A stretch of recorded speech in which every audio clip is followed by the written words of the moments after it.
husnul khatimah dan ridhonya di dunia wal akhirah.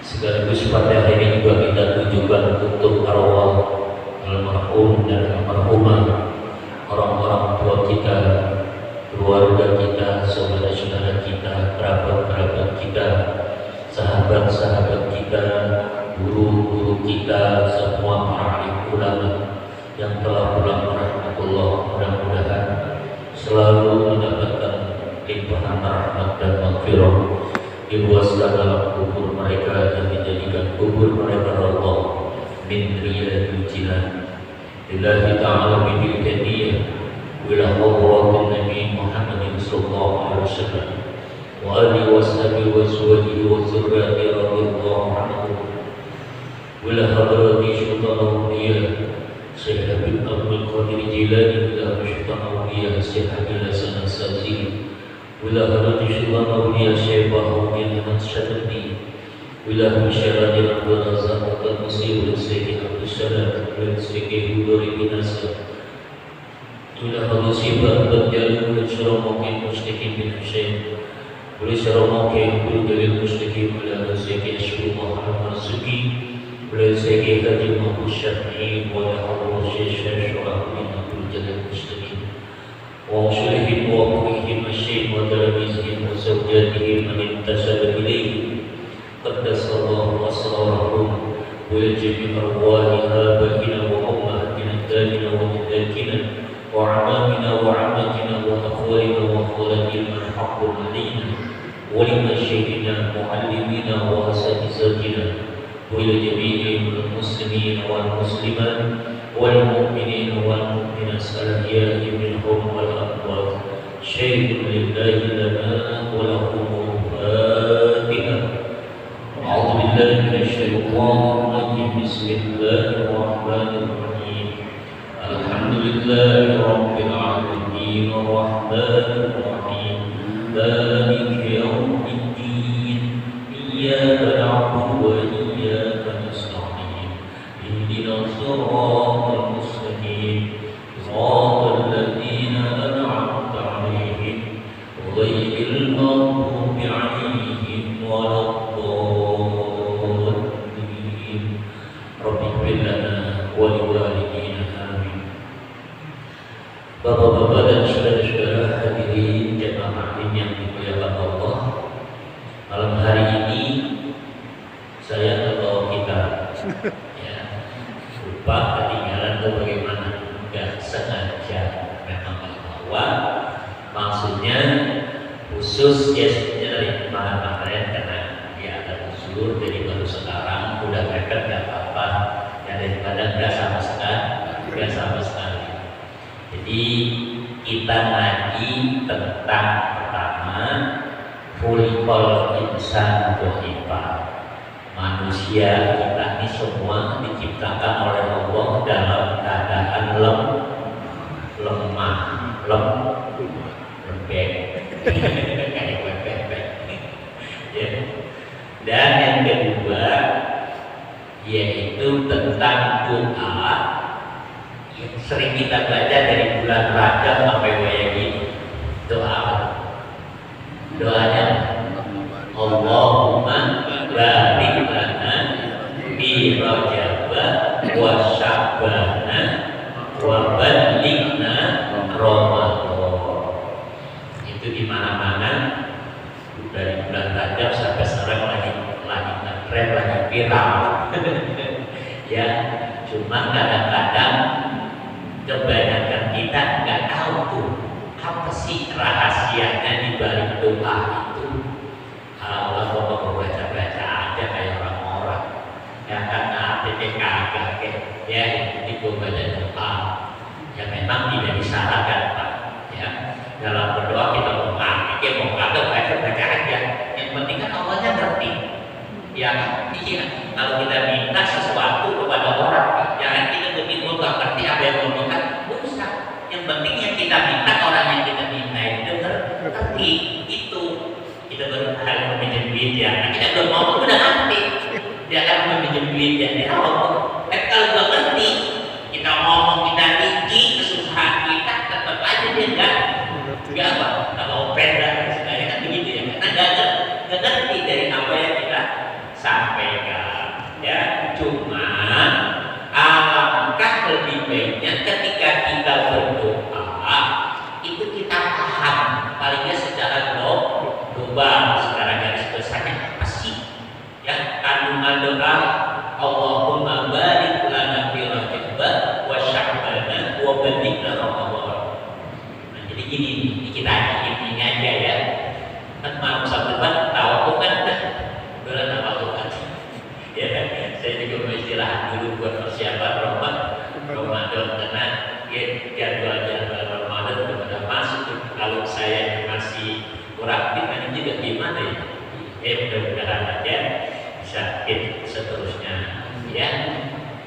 kita nyanyi pertama kalimatnya. Yang tadi dulu. Yang tadi itu ayat Al-Quran yang khuliqal insanu dha'ifa. Diciptakan insan itu kita manusia. Disebut insan karena itu kita sering lupa. Insan itu diambil dari kata nasa, nasia, yansha. Nasia, yansha itu artinya lupa. Kita sering lupa lah. Sering kan ya? Sering ya. Juga kadang-kadang lupa menyerah. Iya, memilih suka lupa. Sering. Ya, pokoknya kita itu sering yang jelas kita itu sering lupa sama siapa? Ayo. Sama Allah. Nah itu. Ya, kita tuh sering lupa sama Allah. Kedua, kita sering lupa sama siapa? Ayo Muhammad. Nama diri kita. Nama siapa? Kita ingat diri, kita ingat anak, kita ingat mantu, kita ingat cucu, kita ingat pekerjaan kita, tapi kita nggak ingat kita ini siapa. Ya kan? Kita ini lagi apa? Nah, jadi pertama kita lupa Allah yang sering terjadi. Yang kedua, kita sering lupa dengan diri kita. Itu hanya kontribusi lupa, bagaimana sih? Ya. Nah, ketika Allah bilang khuliqal insanu dha'ifa, manusia yang suka lupa ini memang diciptakan dalam keadaan lemah, dalam apa? Dalam segala hal. Ya, dalam segala hal. Tanpa pertolongan Allah, kita nggak bisa berbuat apa-apa. Kita naik berangkat dari rumah ke masjid, atau kita mau sholat berjamaah ke masjid. Kan pakai pertama, pakai apa? Sehat. Karena saya nggak ngaji kenapa? Karena nggak sehat. Gitu. Nah, kita sehat. Dengan sehat itu kita bisa berjalan, melangkah. Ya, baiknya jalan kaki apapun bisa bawa motor. Modalnya dari sehat itu. Nah, sehat itu dari siapa? Nah, makanya kan kita doa kita itu diantaranya Allahumma inna nas'alukal huda wa tuqa wal afwa wal ghina, atau Allahumma inna nas'alukal afwa wal afiyah. Nah, afiyah itu artinya sehat. Sehat apa? Lahir dan batin. Ya, maka kita minta sehat kepada Allah. Tujuannya untuk apa? Untuk ibadah. Jangan minta sehat tujuannya buat apa? Buat maksiat. Gua kalau udah sehat, udah segar, pokoknya gua mau mabuk lagi. Lah, bagaimana? Ya, gua kalau udah sehat, gua nyolong lagi. Kalau udah sehat, gua beda lagi. Yang ini tidak benar. Ya kan? Kita minta sehat buat ibadah. Ya, sesuai dengan permintaan kita dalam doa lain. Allahumma a'inna ala zikrika. Ya Allah tolong saya, bantu saya ya untuk beribadah, bukan untuk maksiat. Ngapain sehat mau maksiat, mendingan sakit tapi ibadah daripada sehat maksiat. Kita sehat tapi setelah sehat kok malah maksiat. Ngaji gak mau, sholat berjamaah gak mau, Jumat gak mau, zikir wirid gak mau, baca Al-Quran gak mau. Maunya lu, gua maunya cewek, bapak maunya cewek. Mau ngapain? Kan gak ada bini, kurang. Iya, ini kan kacau. Jadi minta sehat itu untuk ibadah, modal untuk kita beramal soleh tuh, ya. Tapi ketika kita minta sehat, kok yang dikasih sakit, ya terima. Ya terima aja. Kenapa? Bisa jadi menurut Allah sakit pada saat itu lebih baik buat kita daripada sehat. Cuma kan kita nggak ngerti kan? Ya udah serai kepada yang nanti. Makanya ketika sakit sabar, tawakal. Jadi sakitnya berbobot, sakitnya berkualitas. Oh sakit berbobot, sakit kok berkualitas. Ada aja nih ngaji, ya kan ada juga sehat berkualitas. Iya yang bagus, yang paling cakep, keren, sehat berkualitas. Kan kalau nggak bisa, ya kan pada kenyataannya kita sakit, upayakan yang berkualitas, jangan sakit yang malah bikin kita itu makin ambruk, makin jatuh dalam pandangan Allah. Karena tujuan Allah bikin kita sakit atau hal-hal yang sulit, yang susah, yang berat dalam hidup, itu supaya kita hidup berkualitas, derajat kita bisa naik. Wah, ini sakit malah makin merosot semua, ya kan? Tensi merosot, darah merosot, semuanya merosot, sampai ketakwaannya merosot karena sakitnya tidak dijaga. Iya, sakit yang dijaga itu bagaimana? Ya sabar, usaha ikhtiar tetap jalani, tapi tetap yang nyembuhin siapa? Allah. Harus yakin itu, jangan yakin apa obat. Ya kan? Iya, kebetulan obat rumah sakit itu, kalau ke rumah sakit itu gua mati. Lah hari betul ini. Iya, gua pokoknya mesti ke klinik itu, ke dokter itu. Kalau selain itu nggak ada yang mempan gua. Ujung-ujungnya gua modal. Nah ini juga nggak benar. Kita mengikhtiar semana aja. Minum apa kayak saya sakit begitu yang ada minum ini, saya minum. Ada sembuh-sembuh juga. Bodoh amat. Yang penting udah ikhtiar. Begitu ya, pada akhirnya ya Allah kasih supaya sekali akhirnya enggak ngaji lagi.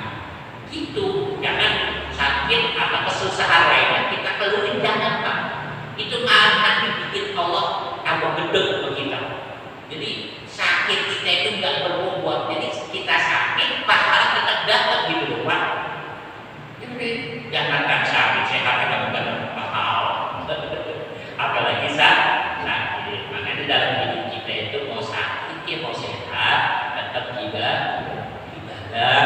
Jangan lupa Allah, karena Allah itu kita sehat, kita sakit, Dia tetap perhatian sama kita, tetap peduli sayang sama kita.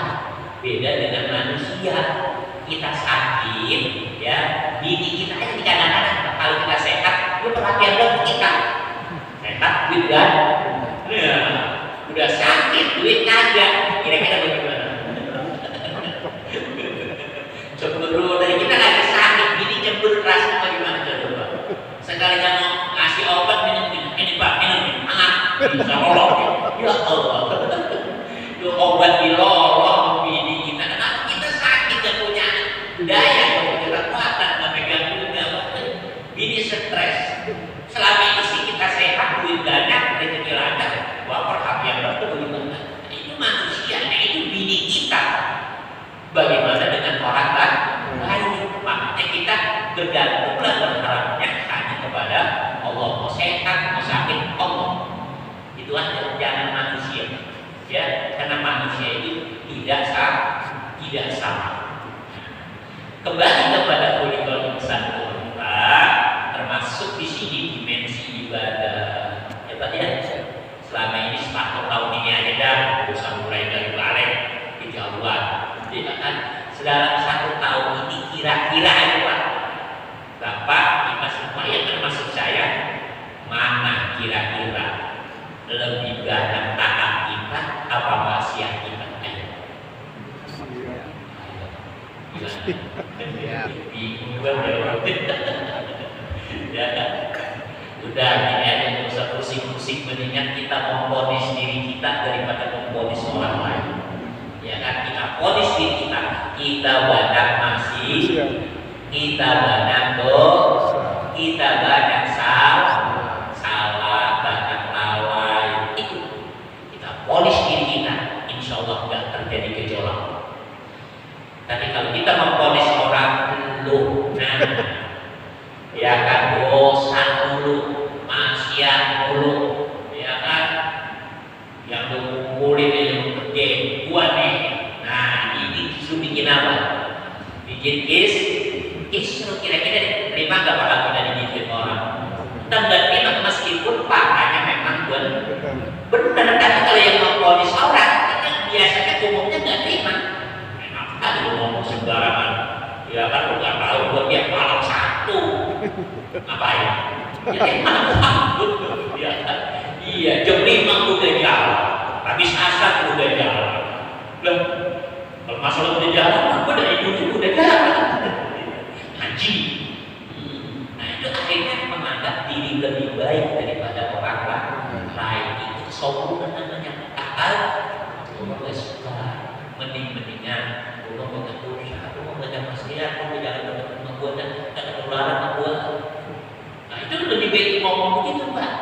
gue banyak dosa, gue banyak maksiat, ya. Kita dekat sama gue, lo ngaji aja, biarin gue mah. Itu dia, mudah-mudahan aja nanti gue bantu doa biar gue insaf. Itu mendingan begitu Pak, daripada lo ngapain doain gue. Udah bener, udah sehat, udah kaya, udah pinter. Nah ini justru ya pernyataan atau sikap semacam ini itu sangat-sangat dibenci oleh Allah. Kenapa? Karena sombong, ya. Ilmu sombong itu hanya milik siapa? Iblis, berarti yang menyerupainya masuk. Karena tadi man sabbaha biqaumin fahuwa minhum. Barang siapa yang mirip-mirip, ya, menyamai, ya, daripada kelompok lain, berarti dia termasuk golongan kelompok itu. Kelompok sombong adalah Iblis, Fir'aun, Haman, itu Pak, rombongan orang-orang sombong alias sombong. Ya, nah kita ini, kan kita umat siapa? Kita pengikut Nabi Muhammad yang dalam Al-Barzanji wa kana sallallahu alaihi wasallam syadidal hayati wat tawadhu.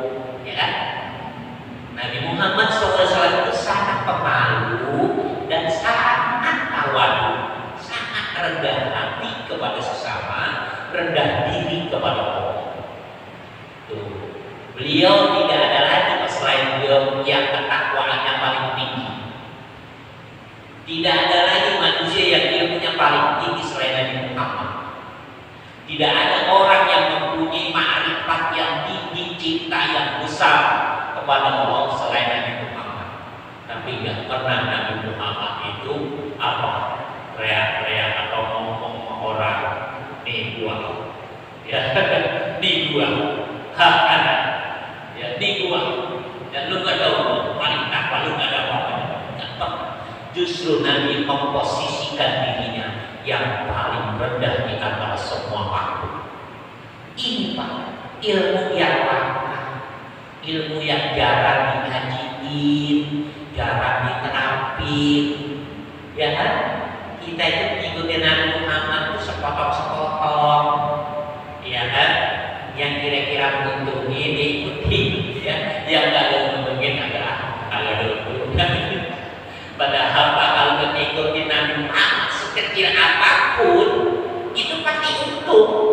Iya, Bapak meminum itu kan hal sepele, ya, minum, duduk, baca bismillah, teguh secara perlahan-lahan.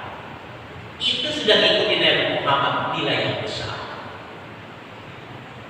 Aduh, pengen BAB, buka pintu WC, toilet, masuk kaki kiri.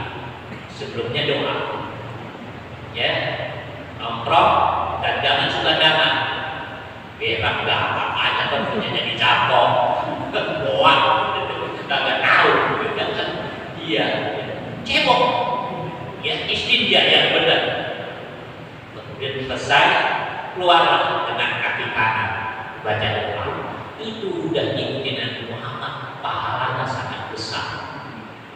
Itu makan, tidur, semua Pak. Itu ngikutin Nabi Muhammad, kita tidak memang karena raweh, enak raweh. Ya kenapa? Banyak orang, pilihan orang. Apalagi campur, ada banyak ibu-ibu, banyak cewek-cewek, ya kan, malah apa? Bergaya dulu dia. Ya sama tahu kan bininya siapa? Bininya si itu terawih ngapain? Sekarang bini orang dia. Iya, ikuti Nabi Muhammad kayak begitu, Nabi Muhammad kayak gitu terawihnya lagi. Ya, jadi hal-hal yang sifatnya zahir, ya, bukan sekedar itu Pak dalam ibadah, dalam mengikuti Nabi Muhammad. Nah, kembali bahwa kita ini semua lemah, jadi intinya dengan kelemahan kita itu kita gampang terpleset, gampang ya namanya orang lemes Pak, ya kan, pasti gampang terpleset, gampang jatuh, gampang tergelincir. Ya sudah, Allah itu gak mempermasalahkan, cuma Cuma dengan seperti itu kita sadar ya bahwa yang kuat siapa? Oh, Allah, mintalah kekuatan. Terus selama ini udah jatuh dulu karena lemes lemah, ya kan? Tinggal apa? Bilang sama Allah, Allahumma inni ana dhaif. Ya Allah, aku ini benar-benar lemah. Tolonglah aku, bantulah aku supaya bisa beribadah kepada Kamu dan dosa-dosa saya, kesalahan saya rontok. Tuh, Allah kabulin sebetulnya Pak. Sepanjang waktu Allah membuka pintu rahmat dan pintu maghfirah. Cuman di bulan Rajab kemarin yang sudah kita lewatin itu udah mulai tambah pelebaran jalur Pak. Ya, kayak kita kan kadang-kadang proses mau pulang kampung ke Jawa mudik kan rame-rame itu terbatas sana. Kemarin ini saya yang waktu ada desa ke Kebumen kalau ke sana itu Pak diperlebar udah rapi, udah bagus. Waktu lamanya lagi dikerjain pas saya balik pulang ke desa udah rapi, lebar, cakep gitu Pak. Ya insya Allah mudah-mudahan tadi yang kemacetannya berkurang lah paling tidak nanti kalau ada yang mau pulang kampung mudik. Artinya diperlebar apa? Secara fisik, secara dohir aja pemerintah kan ngerti kebutuhan rakyat gitu kan pada saat ya menjelang lebaran atau pada saat lebaran apalagi Allah tahu banget kita ibadah dosa ya kan tiap hari dikasih kesempatan masih gitu aja cuek aja ya kenapa ya sibuk dengan dia itu namanya ini ya ada yang direncanain begini ada kadang-kadang di luar rencana datang begitu menghadap kita. Makanya di bulan Rajab diperlebar jalur maghfirah ya diperlebar ya itu kita gampang minta ampun dan gampang berbuat kebaikan. Luar biasa Allah. Makanya disitulah rahasianya Allahumma barik lana fi Rajab. Ya Allah berkahilah kami di bulan Rajab. Berkah di situ maknanya hati kita mulai terbuka, mulai sadar ya Allah, saya banyak dosa, saya banyak maksiat. Udah gak apa-apa, saya udah buka pintunya. Bersihkan diri kalian di bulan Rajab. Kenapa? Allah membuka kesempatan lebar luas itu di bulan Rajab ada peristiwa besar, peristiwa penting, peristiwa apa Pak? Isra Mi'raj. Lihat Isra Mi'raj secara global. Nabi sebelum setahun Isra Mi'raj beliau diapain? Dibelah dadanya, diambil hatinya oleh malaikat, dicuci bersih sampai jernih, bening putih. Ini maknanya apa? Kita lihat dulu finisnya apa. Finisnya Isra Mi'raj apa?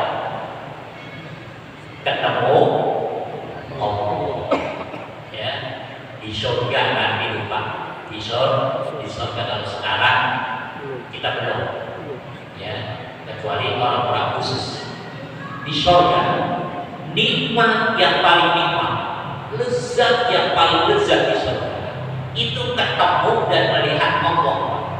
Yang lain itu semuanya anus, anggap etok. Bidadari anus gak ada rasanya Pak. Iya.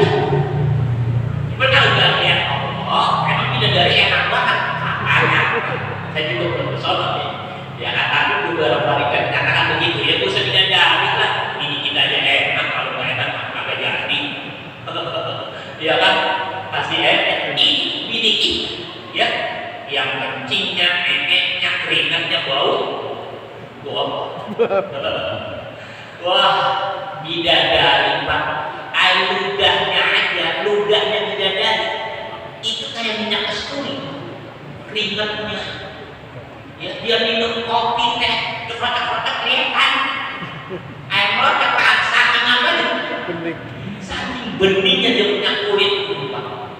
Iya, makanya nanti pernah bilang kalau kalian ditampakkan ya wajah bidadari detik ada di hadapan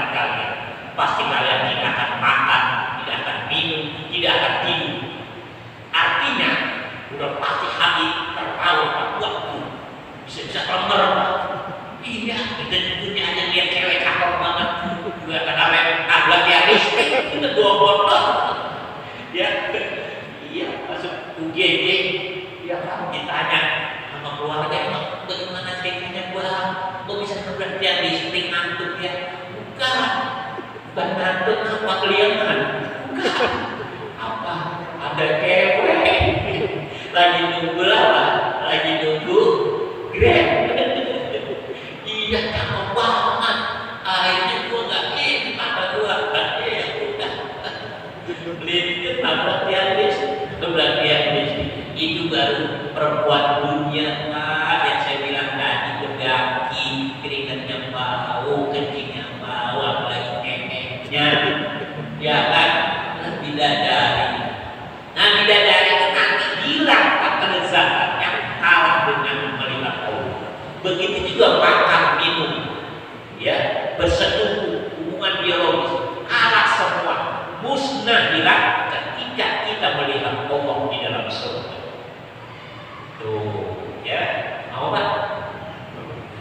Jadi ya, makanya sekarang nih kita rapiin ya, bulan-bulan kuliah, ya, di bisnisnya itu ketemu Allah. Hadiahnya apa? Sholat lima waktu. Hadiah itu sekaligus oleh-oleh yang akan dibagikan kepada kita sebagai umat, agar kita bisa merasakan cipretan atau pelentikan menemui ketemu Allah atau melihat Allah. Dengan sholat itu diharapkan kita bisa merasakan kelezatan dalam memandang Allah lewat mata batin kita, mata hati kita. Nah, kalau kemudian sekarang kita sholat kok, wah sholat biasa-biasa aja, gimana-gimana, gak ada rasa apa-apa dengan Allah, itu berarti ada yang salah teknis, ada yang salah penataan di dalam sholat kita. Iya, terus bagaimana? Ya udah, lagi aja terus artinya benar. Ngajinya begini, ya, ngajinya begini sekali begini, ya begini penjelasannya. Jadi kalau ngaji bahas sholat dengan pertama, niat takbiratul ihram, ya Pak ya, bisa nggak apa nggak takbiratul ihram? Ya, bapak-bapak habis takbiratul ihram dan Fatihah, apa enggak? Kalau itu doang yang dibahas sampai salah, sampai kapanpun hati kita itu gak bakal bisa lihat Allah. Kenapa? Karena yang dibahas sholat cuma kulitnya doang, gitu. Dalamnya itu gak dibahas. Sama juga hati cuma casingnya doang. Mesinnya kan gak bagaimana juga dari dia bagaimana tuh HP bisa bagus, bisa menerima sinyal, ya kan enggak lemot begitu. Ya. Nah, kalau kita lihat dari seperti itu, landasannya hati dibersihin. Tuh, makanya Nabi tadi saya bilang sebelum setar Isra Mi'raj, hati dulu dirapiin, Pak. Hati kita dibersihin. Itu yang sering kita lupain dalam hidup ini. Hati kita, diri kita itu, maksudnya hati bagian dalam. Itu yang sebenarnya diri kita, Pak, bagian dalam.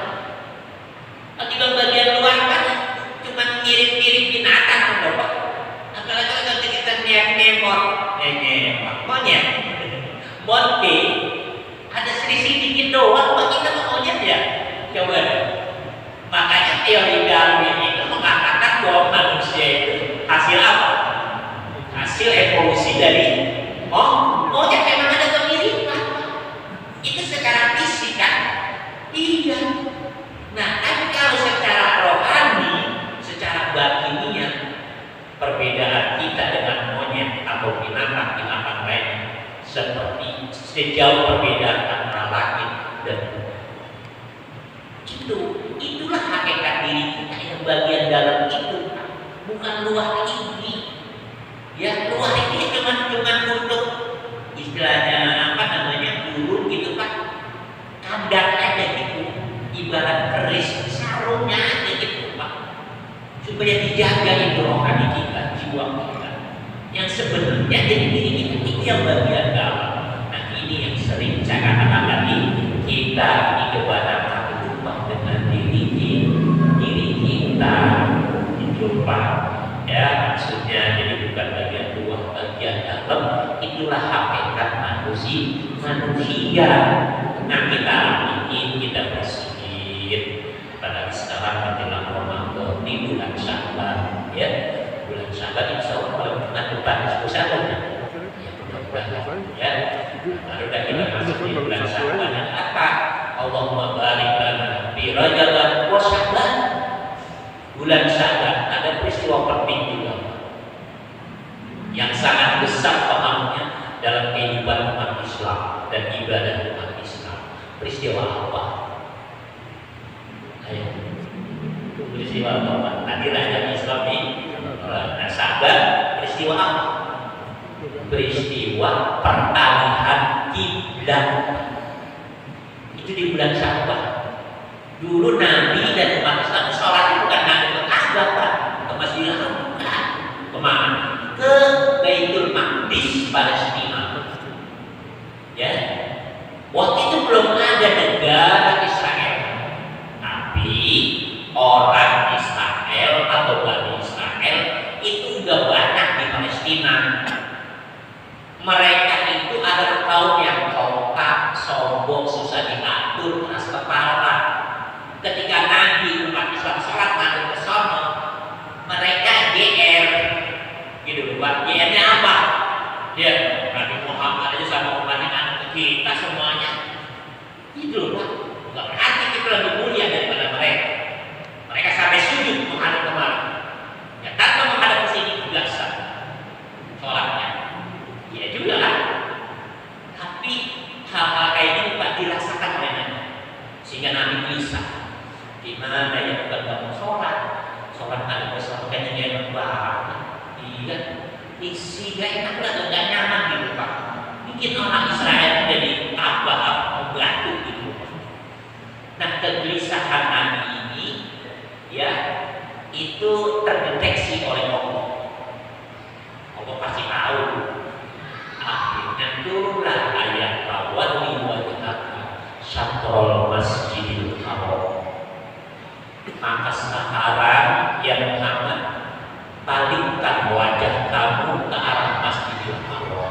Maksudnya tetap wah, Nabi girang banget, ya girang banget. Kenapa?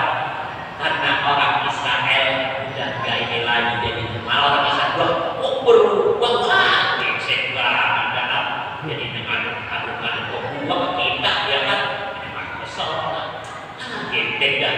Bagaimana orang Israel? Iya kan? Kenapa mereka Islam itu merasa mulia? Karena kita ada kesal, kita dianggap tunduk, ya kita dianggap rendah oleh mereka. Kan? Allah memberikan kebijakan berubah. Akhirnya tetaplah. Nah, itu Pak, ini tanda kita jauh lebih diistimewakan oleh Allah ketimbang orang Bani Israel. Meskipun Bani Israel sudah diutus ratusan para nabi dan para rasul. Israel yang paling banyak Bapak yang jadi nabi, jadi rasul. Cuman ujung-ujungnya dihina, direndahkan oleh Allah karena sombong, karena keras kepala, karena susah diatur. Sampai sekarang kan Israel dia yang teroris kan, dia yang bikin kacau, kita tidak bikin kacau. Termasuk pengaruh kebudayaan yang rusak Pak, ya, yang lewat HP itu semuanya itu settingan dia semua Pak. HP itu nggak salah, cuma yang ada di dalam HP itu banyak sekali apa diterbitkan, dimunculkan oleh orang-orang Israel tujuannya untuk melumpuhkan umat Islam, terutama anak-anak kita. Dan kepada kami main HP dulu, ya kan? Iya, anak-anak kita jadi pada main udah. Kalau mau lepas HP sampai anak balita, anak balita masih ngopek, udah bisa pegang HP, main game ya HP. Ya Allah. Ya, ambil lebaran aja kalau lebaran. Ya, kita lihat anak-anak dia pada gitu. Emangnya pada nyamperin kita. Lebaran salah pada kaya HP, habis ambil jalan. Disuruh tuh makan kue, dia lebih senang HP. Karena aku kue. Tuh dia. Habis hidupnya. Iya, apalagi suruh ngaji begini, udah susah. Tuh. Itu semuanya adalah gempuran Israel terhadap umat Islam secara global. Ya, ini yang harus kita lihat. Karena itu peristiwa yang sangat istimewa di bulan Sya'ban ini, peralatan kita. Kemudian ada kejadian lain atau hal lain, perkara lain. Nanti malam nisfu Sya'ban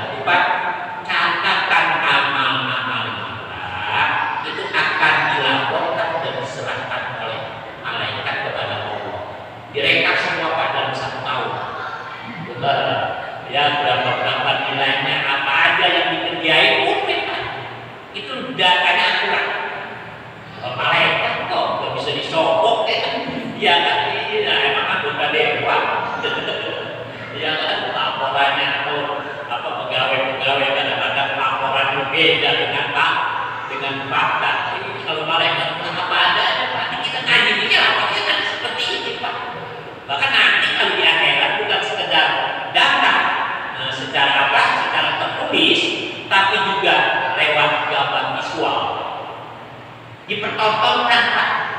Film kita ngaji ini ada filmnya, dipertontonkan. Nah kalau kita lagi maksiat, ya siapa? Ya nonton orang banyak banget Pak, miliaran, ya ribuan miliar dari zaman Nabi ada nonton semua Pak. Tuh, dan makanya sekarang ITB kan istilahnya lagi apa? Lagi syuting, ya berupaya supaya film kita dan ceritanya yang enak ditonton Pak. Jangan yang nanti yang nonton wah, iya, dia nonton orang lain, dan dia sedih banget begitu juga ada. Nah ini yang ribut Pak. Ya makanya kita rapiin, ya. Menjelang Nisfu Sya'ban ayo kita rapiin. Kalau Nabi mana amalannya berpuasa, tapi bukan berarti mesti puasa. Kira-kira puasa yang berat ganti dengan yang lain bisa apa sedekah, infak, apakah silaturahmi ke ulama, atau apa namanya ke saudara keluarga, atau baca surah apa, pokoknya yang baik-baik. Ya, umumnya kita kalau secara umum tradisi baca apa surah ya, Yasin, sholat, Nisfu Sya'ban. Ini saya sederhana sedikit, nggak apa-apa ya, agak maju dikit ya. Tanggung soalnya kan tentukan. Ya, jadi Nisfu Sya'ban ini bagaimana Nisfu Sya'ban? Bagaimana apa sih? Ya kan kita dikerjakan umumnya habis maghrib sampai isya, kan timbul pertanyaan terutama bagi mereka yang mungkin terkena shift kerjanya, ya kan masuk siang pulang malam atau masuk sore pulangnya besok pagi, itu bagaimana? Sementara aja pengen banget gitu kan. Nah, apakah bisa dikirain hadis isya? Bisa banget, boleh ada hadis isya, boleh banget. Jadi malam Nisfu Sya'ban itu dibuka mulai dari maghrib sampai subuh Pak, terbit fajar. Jadi kalau mau pulang kerja malam jam 9 dan 10 bisa dong buat sholat tahajud, sholat Nisfu Sya'ban bisa. Amas apa anda mau kerja? Gak sendiri. Namun boleh banget. Ke masjid, karena sih mungkin nggak dulu kan, dan itu belum masjid. Ya kebanyakan masjid itu kerjain di rumah. Oh boleh banget. Tuh kan jadi enak kalau bilang sendiri. Kita beda dengan zaman dulu. Kalau zaman dulu emang semuanya jam 5 jenazah dari sawah keluar. Dia kan emang semuanya tani, kebun, jam 5 udah ada semua. Nah, kalau sekarang itu tadi yang lembur, yang kerja, yang macet di jalanan. Sementara dalam sisi lain dia pengen ikut kan gitu. Nah itu Pak. Jadi saya jelaskan silakan. Itu kan tradisi kita baca Yasin sampai 3 kali. Itu emang nggak bisa apa semua lain. Bisa banget. Kalau Bapak mau baca kabaran silakan, wakilan silakan, Al-Quran silakan. Ngomong kalau yang panjang-panjang, pendek aja. Apa udah ikhlas? Kulhu udah kulhu 1000, yang berapa 1000? Kulhunya cepet-cepet, kalau masih bisa gocapkan. Ya udah baca aja. Yang penting jangan sampai mulut kita malam itu kalau disebut ngomelin orang, maki-maki orang, kata-katain orang. Jadi bahasa kayak gini dengan zikir, baca Quran, tasbih, banyak aja yang baik-baik. Gitu Pak. Jadi bagi kita yang tradisi nih ya, kalau kita memang kesempatan ada baca Yasin bareng-bareng seperti itulah ikutin yang ada. Jangan yang lain pada baca, datang dalam satu masjid kumpul bareng, yang lain baca Yasin dia tabrak sendiri. Jangan nanti isu kalau mau baca tabrak nggak di rumah aja dah. Jadi nggak bikin orang lain pada awal. Dan kalau pada suruh dan pada begini aliran apa? Orang-orang Yasin dia tahu aliran sesat itu. Jangan-jangan dulu malam satu nih. Dan ngajar, saya ngajar cuma jangan diterapin kalau untuk diumum di forum jangan. Ya, saya kasih itu alternatif bagi yang memang kesulitan untuk bareng-bareng gitu loh Pak. Jadi Yasinnya apakah harus 3 kali? Sekali boleh nggak boleh? Ya kan? Sampai semua atau separuh doang terserah. Bukan separuh doang kan? Boleh. Gua 10 ayat doang boleh. Gua 1 doang satu ayat Yasin udah boleh. Yasin kan udah satu aja yang tamunya segitu digebukin. Ya, biarin aja, Mbak. Yang penting dia mau kumpul bareng dalam berbuat ibadah. Tuh, ini solusi, Pak. Saya kasih solusi, bukan untuk melakukan tradisi, bukan. Sekali lagi asalkan untuk memberikan solusi kepada yang memang kesulitan untuk waktunya, kemampuannya dalam baca Al-Quran. Kan semuanya bisa kan baca Quran kita kan. Ada yang masih belum bisa, wah ini Pak, kan baca Quran boro-boro alif berat, alif-alifan aja belum bisa. Ya kan, jadi saya kasih yang gampang tujuannya supaya yang kesulitan itu bisa menempuh jalan itu tanpa harus mengubah tradisi yang umum tetap jalanin gitu. Ya, paham kata ya? Iya, itu saya nanya ya, jadi karena beda zaman, ya beda ketentuan, ya beda sikap yang harus kita tempuh. Ini jalur fikih itu Pak. Ya, jalur syariat itu begitu harus itu. Jangan kaku. Kalau kaku nanti memberatkan umat, nanti nggak mau. Jadi kalau memberatkan umat, jangankan saya, ya, atau kiai ulama-ulama yang nanti aja nggak mau banget. Yang musahin umat berat itu nggak mau. Sampai kalau seandainya yang berat, kita pernah bilang, nggak musahin. Mereka saya suruh setiap mau sholat siwak. Tapi karena memberat, repot kan kita kalau mau sholat bawa siwak, iya kan? Iya kan? Makanya nggak diwajibkan, hanya sunnah. Coba kalau diwajibkan ribet Pak, bawa siwak. Iya kan? Mana siwak di situ kan nggak berarti harusnya berupa kayu baru itu. Siwak itu bawa peralatan untuk gosok gigi, bawa mungkin bawa odol, bawa sikat. Ribet kan? Ribet. Ya yang praktis pakai kayu, kan ada ribetnya Pak. Jangan jadi ribet lah. Makanya nanti tuh maunya yang gampang-gampang buat kita, yang praktis gitu Pak ya. Nah itu saja ya kajian kita malam hari ini. Ya, mohon maaf ya mungkin agak telat sedikit dan juga sekaligus mohon maaf kepada ibu nggak bisa ngisi karena memang kondisi fisik yang memang tidak memungkinkan. Tapi alhamdulillah ya sekarang udah merasa enak ya, bisa dibilang 90% ya, tapi lagi doanya biar full 100% ya. Nah, mari kita berdoa, mudah-mudahan apa yang kita tadi yang kita pelajari ini menjadi ilmu-ilmu yang manfaat. Bismillahirrahmanirrahim. Iya, karena Allah yang mustaqim surah mustaqim, surah al-ladzina an'amta 'alaihim ghairil maghdubi 'alaihim waladdallin. Bismillahirrahmanirrahim. Alhamdulillahirabbil alamin. Allahumma shalli ala sayyidina Muhammad wa ala ali sayyidina Muhammad. Rabbana zidna 'ilman nafi'a warzuqna fahman kafilan. Allahumma 'allimna wa fahhimna bila ilaha illallah. Rabbana atina